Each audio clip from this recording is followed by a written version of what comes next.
Haleluya, haleluya, shalom blessed people. Kiranya berkat dan damai sejahtera Allah di dalam Tuhan Yesus Kristus menjadi bagian kita sepanjang hari ini. Kembali bersama saya Pendeta Theodorus dari Rumah Berkat, House of Blessing. Tema renungan firman kali ini adalah jaminan bebas khawatir. Firman Tuhan terambil dari Injil Matius pasal 6 ayat 31 sampai 34. Begini firman Tuhan. Sebab itu janganlah kamu khawatir dan berkata, apakah yang akan kami makan? Apakah yang akan kami minum? Apakah yang akan kami pakai? Semua itu dicari bangsa-bangsa yang tidak mengenal Allah. Akan tetapi Bapamu yang di sorga tahu bahwa kamu memerlukan semuanya itu. Tetapi carilah dahulu kerajaan Allah dan kebenarannya, maka semuanya itu akan ditambahkan kepadamu. Sebab itu janganlah kamu khawatir akan hari besok, karena hari besok mempunyai kesusahannya sendiri. Kesusahan sehari cukuplah untuk sehari. Blessed people, saudara yang terkasih dalam Tuhan, ini adalah bagian yang sangat familiar ketika kita membaca atau membahas ayat-ayat Alkitab dalam Perjanjian Baru. Nah, saya hanya ingin menegaskan kembali bahwa anak-anak Tuhan di dalam Tuhan kita Yesus Kristus harusnya tidak lagi memiliki kekhawatiran hidup. Jaminan bebas khawatir ketika kita betul-betul memahami apa yang Tuhan Yesus ajarkan ini, saudara. Kalau kita tidak paham, ya memang pasti khawatir itu akan selalu datang kepada kita ketika kita menghadapi suatu situasi dan kondisi yang tidak mampu kita atasi, khususnya mengenai kebutuhan hidup. Pada waktu itu dituliskan kebutuhan manusia, makan, minum, dan pakaian. Tetapi tentu hari ini jauh lebih banyak dan kompleks, bukan? Tapi sesungguhnya prinsip dasarnya sama aja kok. Kembali kepada ajaran Tuhan Yesus. Karena firman Tuhan itu kekal, melintasi segala zaman, dan pasti mengatasi setiap masalah di segala zaman pula. Haleluya. Saudara yang terkasih, dikatakan di ayat 31 itu, sebab itu janganlah kamu khawatir. Di ayat 34 dituliskan, sebab itu janganlah kamu khawatir. Jadi apa yang menjadi masalah di ayat 31 itu terjawab di ayat 34. Nah, masalah yang terjadi itu kemudian kalau kita melihat mendapatkan jawaban dari kepastian adanya Allah yang dikatakan Tuhan Yesus sebagai Bapa umat yang percaya. Karena apa, saudaraku? Bangsa-bangsa lain di ayat 32 tadi dikatakan mereka tidak mengenal Allah. Tidak mengenal Allah sebagai Bapa maksudnya. Karena setiap bangsa sesungguhnya punya Allah. Ya, kalau dalam teks Alkitab dituliskan Allah dengan A huruf kecil di awal, Allah yang benar yang hidup adalah Allah dengan huruf depan A besar. Tetapi tentu lebih spesifik Tuhan Yesus mengatakan Allah yang kau imani itu adalah Bapa dan tinggalnya di sorga. Tapi bukan karena Bapa di sorga lalu dia tidak tahu apa yang menjadi kebutuhanmu. Itu konsep bangsa-bangsa yang tidak mengimani Allah yang benar.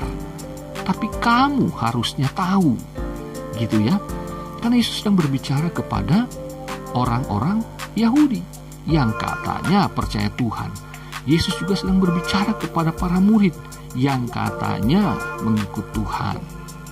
Bukankah itu juga sama dengan orang-orang Kristen hari-hari ini? Mungkin juga termasuk saudara. Tetapi ingat, status kita adalah anak-anak Allah di dalam Kristus. Berarti Bapa yang dimaksud Tuhan Yesus adalah Bapa kita juga. Saudara, saya tidak tahu apa yang dibutuhkan jemaat. Tapi Bapa di sorga tahu, karena jemaat adalah milik kepunyaannya. Saya tidak tahu masalah dan kebutuhan saudara. Tetapi Bapa di sorga pasti tahu, kata Tuhan Yesus, Allah yang saudara imani. Nah, blessed people, saudara yang terkasih dalam Tuhan, dikatakan bahwa Orang-orang bisa khawatir karena mereka berfokus kepada dirinya. Mereka berpikir dengan bekerja keras, mereka akan dicukupkan. Namun Alkitab mengajarkan dari Perjanjian Lama, dari kitab Kejadian, ya, kalau kita melihat dari pasal 1, pasal 2 pada saat manusia diciptakan, Allah telah menyediakan semua kebutuhan hidup bahkan sebelum manusia ada. Berarti semua kebutuhan hidup manusia merupakan anugerah dari Bapa di sorga yang telah dipikirkannya sebelum kita memikirkan kebutuhan itu sendiri, saudaraku. Ketika kita bekerja keras, itu tandanya kita berfungsi sebagaimana maksud dan tujuan Tuhan menciptakan manusia. Bagaimana dengan gaji saya, Pak Pendeta? Gaji saya kecil, pekerjaan saya juga tidak menghasilkan uang yang banyak. Bagaimana saya akan tercukupi? Saudara yang terkasih dalam Tuhan, saya seorang gembala, seorang pendeta, melayani sebuah jemaat yang masih kecil, jumlahnya masih sedikit, dan jemaat juga adalah orang-orang yang sederhana secara ekonomi. Kalau saya berpikir melayani adalah sebuah pekerjaan yang mengharuskan saya dicukupkan kebutuhan hidup dari jemaat, maka tentu saya tidak akan tercukupi. Tetapi karena saya tahu berkat bagi saya adalah anugerah, makan minum pakai saya adalah bagian dari rejeki yang Tuhan sediakan bagi setiap umatnya. Dari Perjanjian Lama, Tuhan sudah menjelaskan hal tersebut, bahwa rejeki dari Tuhan tidak akan pernah terlambat untuk mencukupkan umat Tuhan yang dikasihinya. Bedanya apa, saudaraku, dengan penghasilan dibandingkan rejeki? Penghasilan kita, gaji kita adalah apa yang kita dapat dari kerja keras kita, itu adalah upah, ya. Tetapi yang dimaksudkan rejeki adalah berkat yang Tuhan berikan tanpa kita melakukan apapun, maka jadi disebut anugerah. Jadi saudaraku, meskipun pendapatan, gaji, atau dari hasil usaha dagang dan sebagainya saudara tidak mencukupi, tapi Tuhan akan memberikan rezekinya, sehingga saudara sebagai umat Tuhan akan tercukupi. Itu yang terjadi pada saya, keluarga saya, dan semua kebutuhan kami. Tuhan tidak pernah terlambat mencukupkan dengan rezekinya. Kalau mengharapkan persepuluhan dan kolekte dari jemaat, maaf bicara sampai hari ini, tidak akan pernah cukup. Namun karena kami mendapat rezeki dari Allah, dari Bapa di sorga, kami selalu tercukupi. Kuncinya kita sudah tahu bersama, saudaraku. Di ayat 33, tetapi carilah dahulu kerajaan Allah dan kebenarannya, maka semuanya itu akan ditambahkan kepadamu. Nah, dari teks Yunani sebetulnya di sini lebih kuat, ya. Tetapi ya, teruslah mencari pertama-tama kerajaan Allah dan kebenarannya. Nah, di sini kan bahasa Indonesia seolah-olah mencari itu sekali, tapi dari teks Yunani terus-menerus, karena kita juga memerlukan segala kebutuhan hidup kita terus-menerus, bukan? Hidup harus terus berlangsung, bukan? Maka kebutuhan utama kita juga adalah mencari Tuhan terus-menerus. Amin, saudara. Jadi di sini kemudian dahulu, kata dahulu itu sebetulnya dari teks Yunani adalah proton, artinya pertama-tama. Nah, definisi dari kata proton ini adalah in the beginning, pada mulanya. Saudara, pada mulanya Allah menciptakan langit dan bumi. Kejadian 1 ayat 1. Pada mulanya Allah, sebelum segala sesuatu ada, Allah lah yang ada. Pada mulanya firman. Firman adalah Allah. Jadi saudaraku, ketika kita memulai hari, pertama-tama, pada mulanya kita memulai hari bersama dengan Tuhan dalam ucapan syukur, pujian penyembahan mungkin tidak sepanjang di gereja karena waktu kita juga harus bekerja. Tetapi ungkapan syukur, pujian yang singkat, doa mungkin yang singkat, tetapi semua dimulai dengan Allah. Hari kita dimulai dengan Allah, maka kita dapat bekerja dalam anugerahnya, dalam berkatnya, karena kita mendahulukan Tuhan. Menutup hari juga, kita memulai dengan Allah, mengakhirinya dengan Allah, dengan mengucap syukur karena sepanjang hari Tuhan telah memberkati, menolong kita.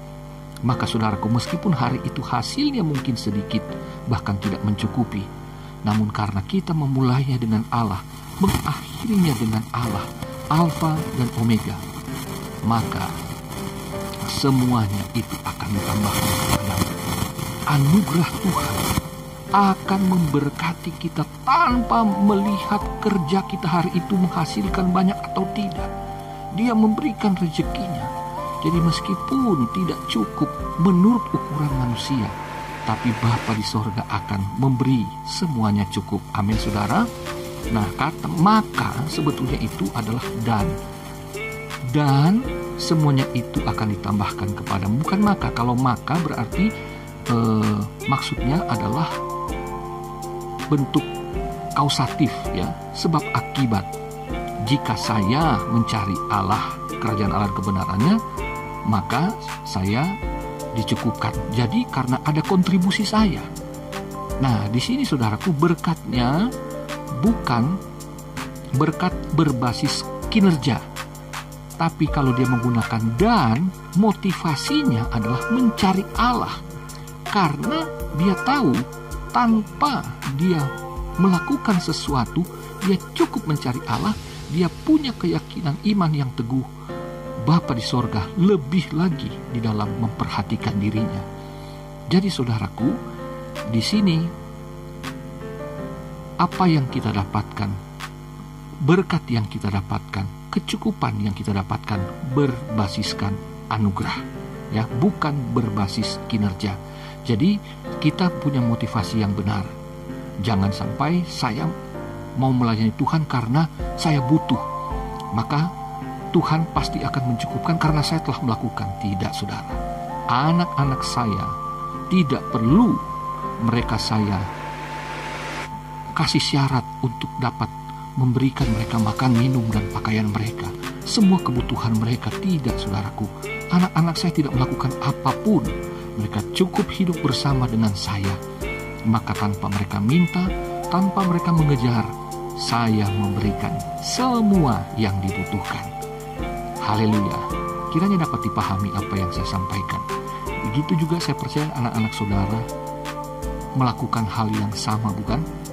Mereka cukup menunjukkan aktivitas komunikasi, kemudian mereka ada di dalam rumah saudara, maka saudara sebagai orang tua tidak mungkin tidak mencukupkan kebutuhan mereka. Anak-anak saya tidak perlu saya tuntut untuk berprestasi, maka saya akan mencintai mereka. Tidak. Saya mengasihi mereka karena memang demikianlah kodratnya, sebagaimana Bapa mengasihi kita, anak-anaknya. Selamat beraktivitas. Tuhan Yesus mengasihimu. Bapa di sorga memberkatimu. Haleluya, blessed people.